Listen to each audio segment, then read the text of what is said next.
Let's look at her hair color before the molecular mending treatment.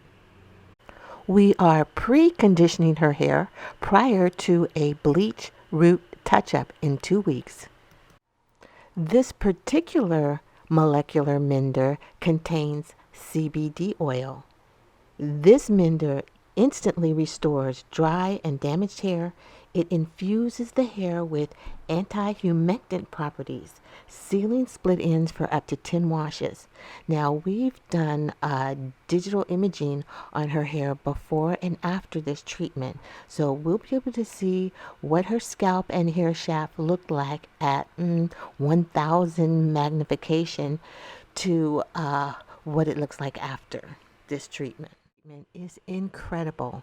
Her hair is shiny, her hair is glossy, her hair is healthy, and her color is everything. OMG, look at that blonde.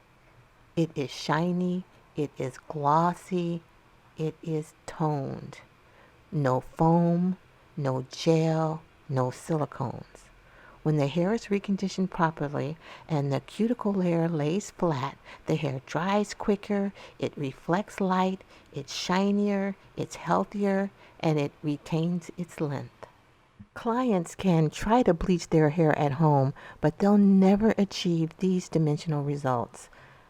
If you're ready to step up your hair color game, come visit us at beautywellnesshaircare.com.